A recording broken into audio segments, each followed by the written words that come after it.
ఇది మీరు చూసుకున్నట్లయితే ఎన్టీఏ వాళ్ళే కండక్ట్ చేస్తారు.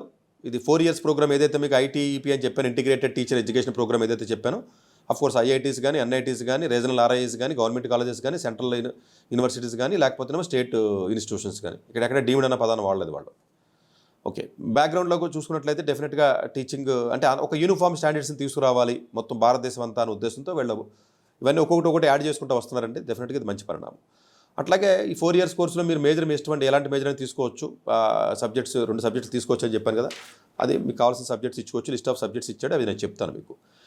సో డెఫినెట్గా ఈ న్యూ ఎడ్యుకేషన్ పాలసీలో అందరికీ తెలిసిందే 5+3+3+4 సపరేట్గా వీడియో కూడా చేశాను నేను.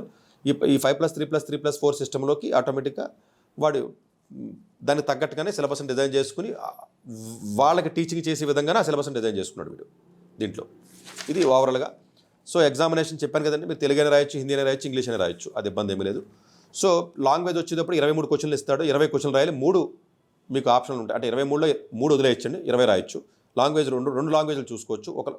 38 లాంగ్వేజ్ ఇచ్చాడు, ఒక లాంగ్వేజ్ పిక్ చేసుకోవాలి. 2 లాంగ్వేజ్లో ఒక్కొక్క లాంగ్వేజ్లో 23 క్వశ్చన్లు ఇస్తాడు, 20 క్వశ్చన్లు రాస్తే సరిపోతుంది. టీచింగ్ యాప్టిట్యూడ్ 23 ఇస్తాడు, 23 క్వశ్చన్లు 20 రాస్తే సరిపోతుంది. జనరల్ టెస్ట్ 28, 3 చాయిస్ ఉంటుంది, 28, 25 చేయాలి జనరల్ టెస్ట్. డొమైన్ స్పెసిఫిక్ 3 సబ్జెక్టులు తీసుకోమని చెప్తున్నాడండి. ఇప్పుడు మ్యాథ్స్, ఫిజిక్స్, కెమిస్ట్రీ తీసుకోవచ్చు మీరు, అంటే ఎంపీసీ వాళ్ళు. ఇంకొకళ్ళు వేరే సబ్జెక్టులు తీసుకోవచ్చు. జనరల్గా సరిపోతుందండి మీ ప్రిపరేషన్. అది 28, 28, 28 అంటే 25, 25, 25 క్వశ్చన్లు చేయాలి. ఓవరాల్ 181 క్వశ్చన్లు ఇస్తే 160 క్వశ్చన్లు చేయాలి. 160 క్వశ్చన్లకి 180 నిమిషాలే, అంటే ఎంత స్పీడ్గా చేయాలో చూడండి. జేఈ మీన్స్ 75 క్వశ్చన్లకి 3 గంటలు, బిట్స్ 130కి 3 గంటలు, ఎంసెట్ 160కి 3 గంటలు, 160, 125 3 గంటలు. ఇది కూడా అంతే, 160కి 3 గంటలు. స్పీడ్ కొంచెం జాగ్రత్తగా మేనేజ్ చేసుకోవాలంటది. ఇది ఓవరాల్గా ఉన్నటువంటి సబ్జెక్ట్ ఇది.